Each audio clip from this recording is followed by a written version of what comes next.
Assalamualaikum warahmatullahi wabarakatuh. Perkenalkan, nama saya Daswi Fani Fadila Surya, NIM 19000554. Jurusan Pendidikan Luar Sekolah, mata kuliah Administrasi dan Supervisi Pendidikan. Dosen pengampu Dr. Hanif Al-Qadri, SPD, MPD. Baiklah, di sini saya akan mereview video tentang tujuan, fungsi, dan ruang lingkup administrasi pendidikan. Dapat kita ketahui, administrasi pendidikan adalah proses pengelolaan dan kegiatan dilakukan oleh semua pihak yang ada kaitannya dengan satuan pendidikan. Baiklah, di sini, saya akan membahas tentang yang pertama, yaitu tujuan dari administrasi pendidikan. Menurut Sergio Fani dan Carver, ada 4 tujuan dari administrasi pendidikan. Yang pertama, efektivitas produksi. Jadi, jika kita memiliki tujuan yang harus dicapai selama 1 tahun, kita harus bisa menggapainya. Contohnya, lulus sebelum waktu yang ditentukan dengan nilai yang bagus.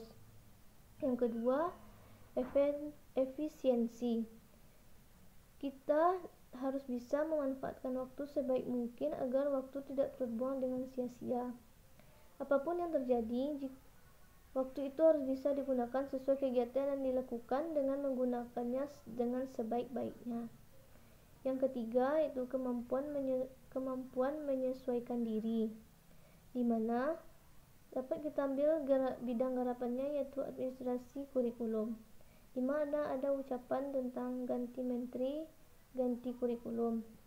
Jadi di sini kita harus bisa menyesuaikan diri dengan kurikulum yang telah dibuat oleh menteri yang baru, karena terdapat perubahan pada kurikulum yang baru tersebut dan kita harus bisa menyesuaikannya. Yang keempat, ada kepuasan kerja. Ketika suatu kegiatan dilakukan dengan tujuan yang benar, maka hasil yang akan kita dapatkan juga menjadi lebih baik. Kegiatan itu dilakukan dengan disiplin dan kerja keras yang kita lakukan agar mendapat hasil yang lebih baik nantinya. Selanjutnya, fungsi dari administrasi pendidikan. Di sini administrasi pendidikan dan manajemen sama, jadi fungsi administrasi sama dengan fungsi manajemen.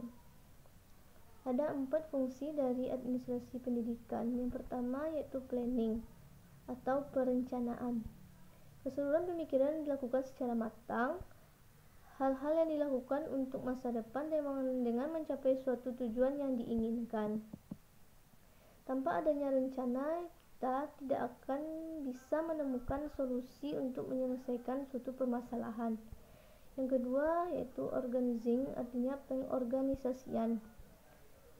Proses keseluruhan dengan mengelompokkan orang-orang yang tepat. Jadi kita harus bisa menempatkan seseorang pada bidang atau skill yang dimilikinya, agar dia bisa menyelesaikan tugasnya dengan baik dan hasil yang baik pula. Yang ketiga, yaitu actuating atau pelaksanaan, yaitu kegiatan berhubungan langsung dengan pengorganisasian. Manusia itu dapat berubah dengan motivasi yang tinggi.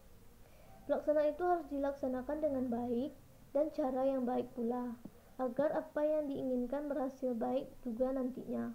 Doa dan usaha harus sejalan agar hasil yang kita peroleh memuaskan. Yang keempat, itu controlling, yaitu proses pengamatan secara keseluruhan dari pengorganisasian dan apa yang kita rencanakan harus berhasil sesuai dengan apa yang kita harapkan nantinya. Yang terakhir, yaitu ruang lingkup dari administrasi pendidikan. Ada 6 dari ruang lingkup administrasi pendidikan. Yang pertama, yaitu personil. Di sini terdapat personil guru dan TU, di mana guru bisa mengatasi masalah, kondisi, dan evaluasi kemajuan guru. TU juga bisa melakukan pengorganisasian atau menyusun organisasi dan struktur pegawai tata usaha. Yang kedua, yaitu keuangan. Adanya perencanaan anggaran digunakan dalam pelaksanaan operasional pendidikan. Yang ketiga, kurikulum, yaitu kegiatan direncanakan secara sengaja Pembinaannya dilakukan atau dilihat dari situasi belajar mengajar secara efektif demi tercapainya suatu tujuan pendidikan. Yang keempat yaitu sarana dan prasarana.